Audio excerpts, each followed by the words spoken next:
Hello అండి, welcome back to my channel. This is శ్రావణియేష్.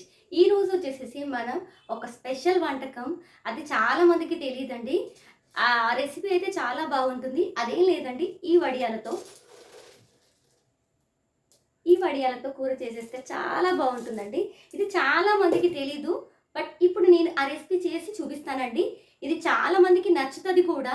ఆ taste అనేది సూపర్బ్‌గా ఉంటుందండి. ఒక మిల్ మేకర్ కర్రీ కానీ, లేకపోతే ఎగ్ కర్రీ కానీ ఆ రకంగా ఉంటుంది.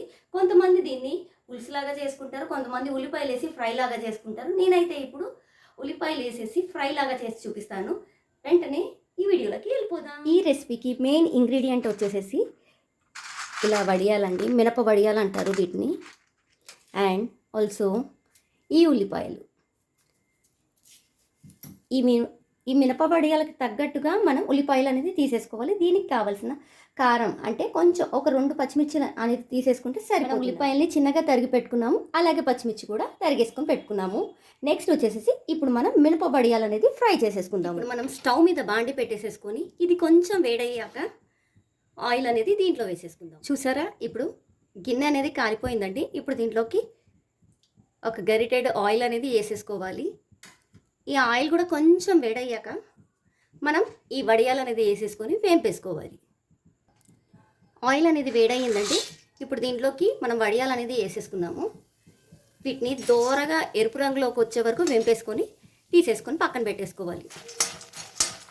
చూసారా, ఇలా గోల్డెన్ బ్రౌన్ వచ్చాయి కదా. ఇప్పుడు మనం వీటిని తీసేసుకొని ప్లేట్లోకి పెట్టేసుకోవాలన్నమాట.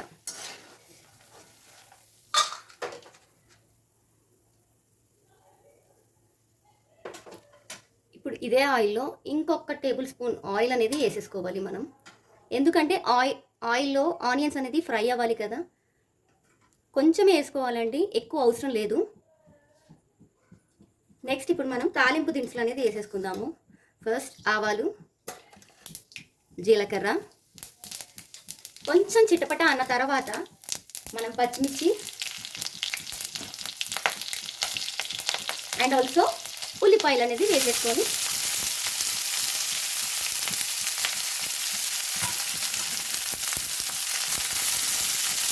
సేమ్ మన ఎగ్ కర్రీకి ఎలాగైతే ఆనియన్ని ఫ్రై చేసుకుంటామో అలాగే ఫ్రై చేసుకోవాలండి. ఉల్లిపాయ వేసేసుకొని ఇలా కలిపేసుకున్న తర్వాత దీంట్లోకి మనం కొంచెం సాల్ట్ అనేది యాడ్ చేద్దాము. సాల్ట్ అనేది వేస్తే ఏంటంటే తొందరగా మగ్గిపోతుంది అనమాట ఉల్లిపాయ. సో ఇప్పుడు లిటిల్ బిట్ ఆఫ్ సాల్ట్ అనేది యూజ్ చేస్తున్నాను నేను ఇక్కడ.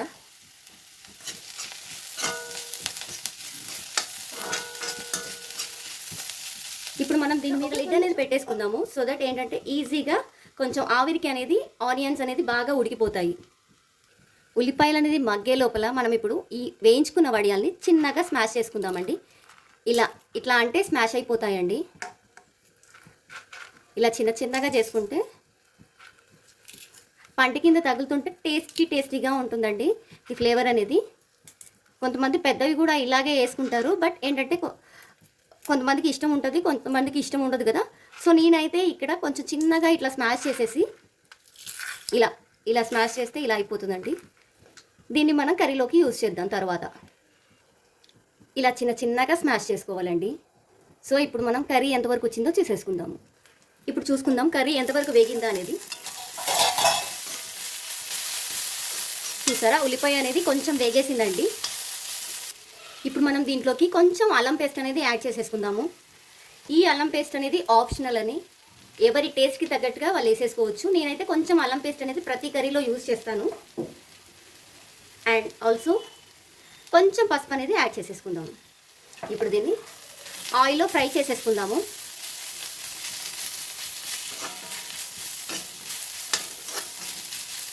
అల్లం పేస్ట్ అనేది ఎప్పుడు కానీ కొంచెం ఆయిల్లో ఫ్రై అయితే ఆ ఫ్లేవర్ అనేది బాగా ఉంటుందండి.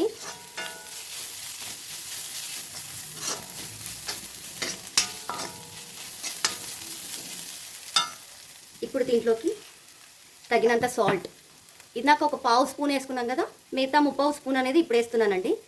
యాక్చువల్గా దీంట్లో మినప వడియాలలో ఆల్రెడీ ఉప్పు అనేది ఉంటుందండి. సో అందుకే కొంచెం చూసుకొని తక్కువగా వేసుకోవాలి. ఇప్పుడు మనం దీంట్లోకి 1 స్పూన్ కారం అనేది వేసేసుకోవాలి. కారం కూడా మీకు తగ్గట్టుగా స్పైసీ ఎక్కువ తినేవాళ్ళు ఇంకొక హాఫ్ స్పూన్ కూడా వేసుకోవచ్చు. ఇది మీడియం స్పైస్ అండి. ఇప్పుడు ఒక్కసారి దీని మీద మూత పెట్టేసుకుందామండి, సో దట్ కొంచెం మగ్గుతుంది. ఈ కర్రీ అనేది ఆంధ్రాలో చాలా స్పెషల్ కర్రీ అండి. మ్యాక్సిమం తెలంగాణలో అంటే అంత ఎక్కువగా తెలియదు ఈ కర్రీ గురించి, బట్ ఆంధ్రాలో మాత్రం ప్రతి ఒక్కరికి తెలుసండి. ఇది ఏమీ కూరగాయలు లేనప్పుడు ఇది చాలా ఈజీగా చేసుకునే కర్రీ అండి. మన సంవత్సరం పొడుగునా ఈ మినపబడియాలు అనేది అందరి ఇళ్లలో ఉంటాయి. ఎప్పుడైనా ఏ కర్రీస్ ఏమీ లేవు, కూరగాయలు ఏమీ లేవు అన్న టైంలో ఈ కర్రీ చేసుకొని తింటే స్పెషల్గా సూపర్గా ఉంటుందండి. టేస్ట్ కూడా చాలా బాగుంటుంది.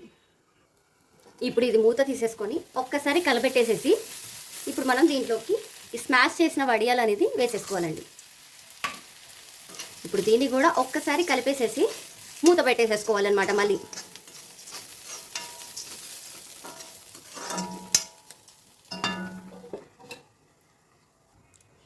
ఇప్పుడు దీంట్లోకి నేను కరివేపాకు అనేది యాడ్ చేస్తున్నాను అనమాట.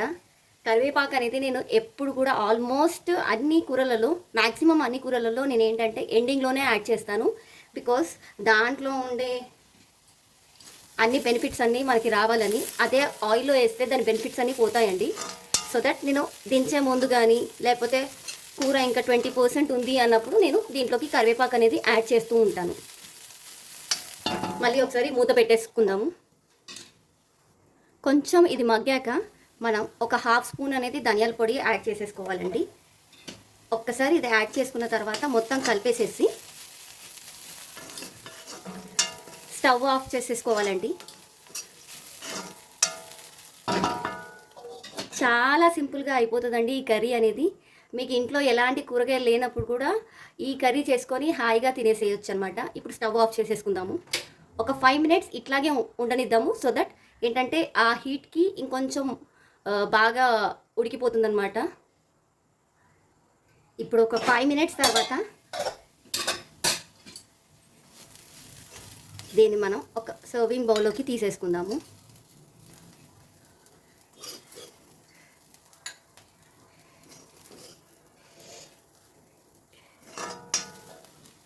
చాలా సింపుల్గా, చాలా ఈజీగా ఈ రెసిపీ అనేది ట్రై చేయొచ్చండి. ఈవెన్ వంట రాని వాళ్ళు కూడా చేసేసుకునే రెసిపీ అండి ఇది. ఒక్కసారి ఇది టేస్ట్ చేసి ఎలా ఉందో అనేది చెప్పేస్తాను.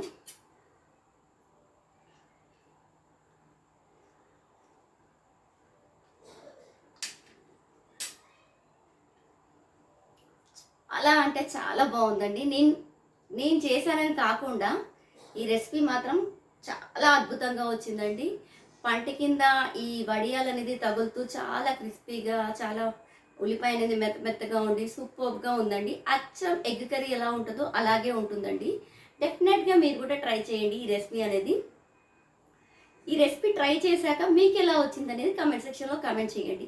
ఇంకా మీకు ఎలాంటి వీడియోస్ అనేది కావాలి అనేది కూడా నాకు కామెంట్ సెక్షన్లో కామెంట్ చేయండి. సో దట్ నేను ఆ రెసిపీస్ అనేది మీకు అప్లోడ్ చేసేస్తాను.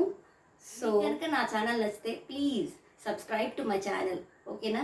Thank you for watching. Bye bye.